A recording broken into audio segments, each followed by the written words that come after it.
29 जानेवारी 2026. दैनिक चालू घडामोडी. MPSC जागरणद्वारे आजचे महत्त्वाचे प्रश्न. प्रश्न 1. अलीकडेच नॅशनल जिओग्राफिक डे कधी साजरा करण्यात आला आहे? याचे अचूक उत्तर आहे बी. जानेवारी 27. स्पष्टीकरण. नॅशनल जिओग्राफिक डे 2026 हा मानवतेच्या त्या जिज्ञासेचा उत्सव आहे जे आपल्याला आपल्या पृथ्वी ग्रहाला समजून घेण्यास आणि शोधण्यास प्रेरित करते. हा दिवस जागतिक स्तरावर साजरा केला जातो आणि भूगोल, विज्ञान, संशोधन, संस्कृती, वन्यजीव तसेच पर्यावरण संरक्षणाचे महत्त्व अधोरेखित करतो. प्रश्न 2. अलीकडेच 400 ग्रँड स्लॅम जिंकणारे पहिले खेळाडू कोण बनले आहेत? याचे अचूक उत्तर आहे सी. नोवाक जोकोविच. प्रश्न 3. अलीकडेच कोणत्या राज्य सरकारने प्रत्येक जिल्ह्यातील स्थानिक पदार्थांना लोकप्रिय करण्यासाठी एक जिल्हा, एक व्यंजन, वन डिस्ट्रिक्ट, वन डिश योजना सुरू केली आहे? याचे अचूक उत्तर आहे बी. उत्तर प्रदेश. उत्तर प्रदेश. राजधानी लखनौ. मुख्यमंत्री योगी आदित्यनाथ. राज्यपाल आनंदीबेन पटेल. येथे लोकसभा 80, राज्यसभा 31 आणि विधानसभा 403 जागा आहेत. आता पाहू उत्तर प्रदेशशी संबंधित इतर चालू घडामोडी. उत्तर प्रदेशच्या राज्यपालांच्या निवासाला राजभवन, आता जनभवन म्हणून ओळखले जाईल. प्रोजेक्ट डॉल्फिन अंतर्गत दुसरे देशव्यापी डॉल्फिन सर्वेक्षण उत्तर प्रदेशातील बिजनौर येथून सुरू झाले. उत्तर प्रदेश सरकारने पार्वती अरगा पक्षी अभयारण्याला पर्यावरण संवेदनशील क्षेत्र घोषित केले आहे. उत्तर प्रदेश सरकारने आपल्या सर्व सरकारी शाळांमध्ये आता वृत्तपत्र वाचणे अनिवार्य केले आहे. पंतप्रधान मोदींनी लखनौमध्ये राष्ट्र प्रेरणा स्थळचे उद्घाटन केले. उत्तर प्रदेश शिक्षण सेवा निवड आयोगाचे अध्यक्ष म्हणून प्रशांत कुमार यांची नियुक्ती झाली आहे. भारताचे पहिले वन विद्यापीठ गोरखपूरमध्ये स्थापन केले जाईल. उत्तर प्रदेशात शेतकऱ्यांसाठी कार्बन क्रेडिट योजना सुरू करण्यात आली आहे. प्रश्न 4. अलीकडेच भारतीय नौदलाचे पहिले प्रशिक्षण स्क्वॉड्रन सध्या सुरू असलेल्या प्रशिक्षण तैनाती अंतर्गत कोणत्या देशाच्या बंदरात पोहोचले आहे? याचे अचूक उत्तर आहे सी. थायलंड. स्पष्टीकरण. भारतीय नौदलाच्या पहिल्या प्रशिक्षण स्क्वॉड्रनची एक TSG INS तीर, INS शार्दूल, INS सुजाता आणि ICGS सारथी ही जहाजे दक्षिण पूर्व आशियातील प्रशिक्षण तैनातीचा भाग म्हणून 25 जानेवारी 2026 रोजी थायलंडच्या फुकेत डीप सी पोर्टवर पोहोचली. हे आगमन अत्यंत महत्त्वाचे आहे कारण वर्ष 2026 हे आशियान भारत सागरी सहकार्य वर्ष म्हणून साजरे केले जात आहे. थायलंड. राजधानी बँकॉक. चलन थाई बाट. पंतप्रधान अनुतीन चरणविराकुल. आता पाहू थायलंडशी संबंधित इतर चालू घडामोडी.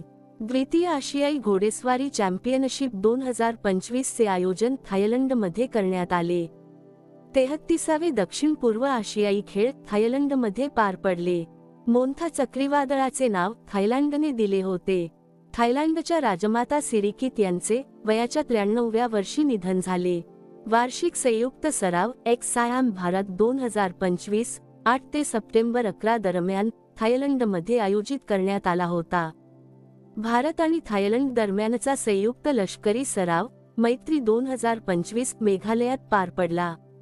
आशियाई पॅरा बॅडमिंटन चॅम्पियनशिपचे आयोजन थायलंडमध्ये करण्यात आले होते. प्रश्न 5. अलीकडेच वायली रिसर्च हिरोज पुरस्कार जिंकणारे पहिले भारतीय कोण बनले आहेत? याचे अचूक उत्तर आहे डी. चंद्रकांत लहरिया. स्पष्टीकरण. वायली रिसर्च हिरोज पुरस्कार हा त्या संशोधक, समीक्षक आणि लेखकांना सन्मानित करणारा जागतिक उपक्रम आहे जे सर्वसमावेशक, प्रभावशाली आणि नाविन्यपूर्ण संशोधनाद्वारे शैक्षणिक क्षेत्रापलीकडे जाऊन मोठे योगदान देतात. आता पाहू इतर महत्त्वाचे पुरस्कार. संगीतकार इलयराजा यांना अजिंठा वेरूळ आंतरराष्ट्रीय चित्रपट महोत्सव 2026 मध्ये पद्मपाणी पुरस्कार प्रदान केला जाईल. चंदना सिन्हा यांना भारतीय रेल्वेचा सर्वोच्च सन्मान मिळाला आहे. टोबी कियर्स यांना पर्यावरणासाठीचा प्रतिष्ठित टायलर पुरस्कार मिळाला. दुर्मिळ समुराय मार्शल आर्ट सन्मान मिळवणारे पहिले भारतीय पवन कल्याण बनले आहेत. इटलीने गोव्याचे उद्योगपती श्रीनिवास डेम्पो यांना प्रतिष्ठित नागरी पुरस्काराने सन्मानित केले. भारतीय लष्कराच्या महिला अधिकारी स्वाती शांता कुमार यांना संयुक्त राष्ट्र सरचिटणीस पुरस्कार 2025 ने सन्मानित करण्यात आले. प्रश्न 6. अलीकडेच जगातील सर्वात मोठा compressed air energy storage plant कोणत्या देशाने सुरू केला आहे? याचे अचूक उत्तर आहे बी. चीन. चीन. राजधानी बीजिंग. चलन रेनमिनबी. राष्ट्रपती शी जिनपिंग. आता पाहू चीनशी संबंधित इतर चालू घडामोडी. 2025 मध्ये चीनची लोकसंख्या 30 लाखांनी घटली आहे. YJ-20 नावाची हायपरसोनिक अँटीशिप मिसाईल चीनने विकसित केली आहे. चीनच्या सुपरकंडक्टिंग मॅग्लेव वाहनाने अवघ्या 2 सेकंदात 0 ते 700 किलोमीटर प्रति तास वेगाचा जागतिक विक्रम प्रस्थापित केला आहे. झाग दामो यांना 2025 चा most achieved Chinese award mark मिळाला. चीनने तैवानच्या आसपास जस्टिस मिशन 2025 हा लष्करी सराव सुरू केला. चीनमध्ये जगातील सर्वात लांब एक्सप्रेसवे बोगद्याचे उद्घाटन करण्यात आले. चीनने जागतिक कृत्रिम बुद्धिमत्ता सहकार्य संघटनेच्या स्थापनेचा प्रस्ताव मांडला आहे. प्रश्न 7.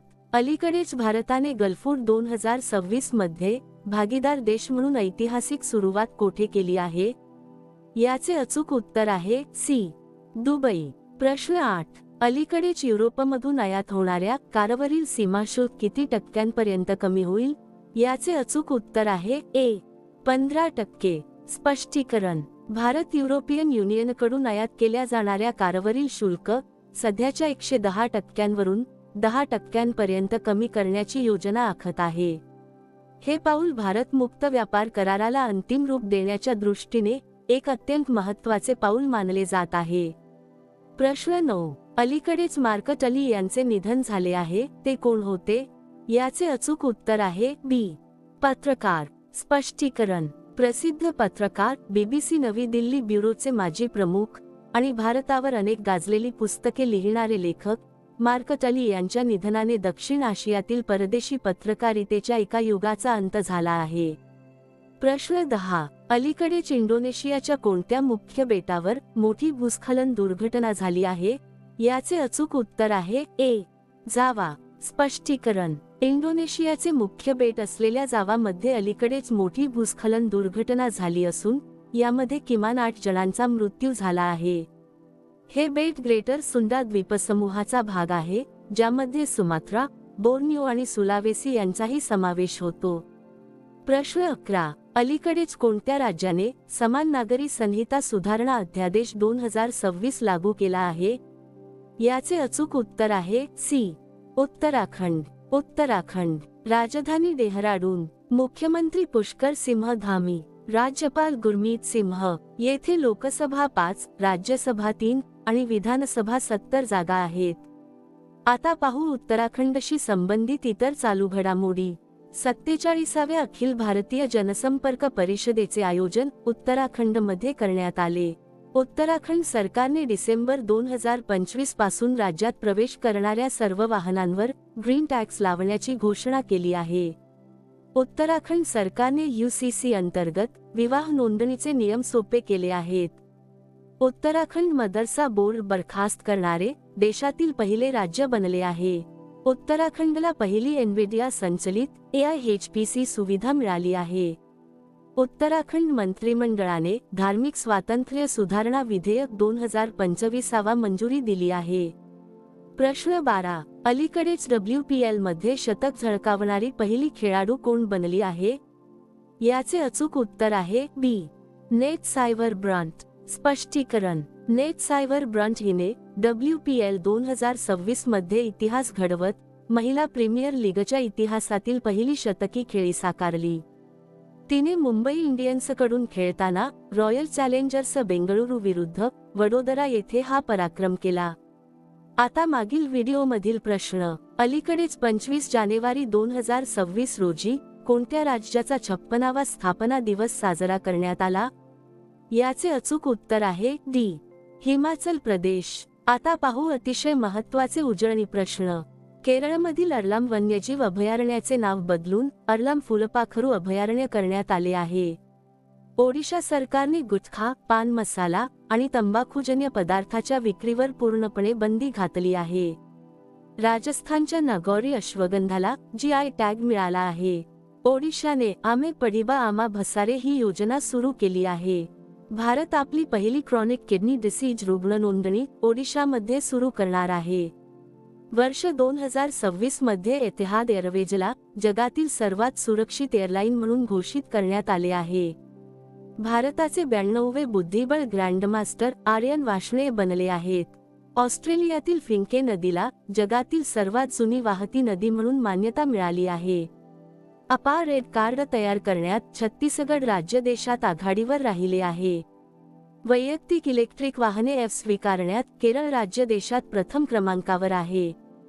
गुजरातच्या मुख्यमंत्र्यांनी कर्करोगाचे कॅन्सर निदान लवकर करण्यासाठी आशा व्हॅन ही मोबाईल युनिट सेवा सुरू केली आहे. 2025च्या आकडेवारीनुसार चीनची लोकसंख्या 30 लाखांनी घटली आहे. भारत जपानला मागे टाकून जगातील चौथी सर्वात मोठी अर्थव्यवस्था बनला आहे. विदर्भ संघाने सौराष्ट्रचा पराभव करून पहिल्यांदाच विजय हजारे ट्रॉफी जिंकली आहे. 2 दिवसीय उत्तरार्ध महोत्सव गुजरातमध्ये आयोजित करण्यात आला होता. केंद्रीय दक्षता आयोगाचे दक्षता आयुक्त म्हणून प्रवीण वशिष्ठ यांची नियुक्ती करण्यात आली आहे. भारताचे सर्वात सुरक्षित शहर म्हणून मंगळुरू शहराला घोषित करण्यात आले आहे. कर्नाटक सरकारने महिला उद्योजकांसाठी गृहलक्ष्मी पोर्टल लॉन्च केले आहे. उत्तर प्रदेशातील लखनौ हे राज्य सरकारचे पहिले झिरो फ्रेश वेस्ट डंप शहर बनले आहे. राजस्थानमधील कुंभलगड वन्यजीव अभयारण्याला इको सेन्सिटिव्ह झोन पर्यावरण संवेदनशील क्षेत्र म्हणून घोषित करण्यात आले आहे. आता तुमच्यासाठी प्रश्न. अलीकडेच मोफत कॅशलेस आरोग्य सेवा प्रदान करण्यासाठी कोणत्या राज्यात मुख्यमंत्री सेहत योजना सुरू करण्यात आली आहे?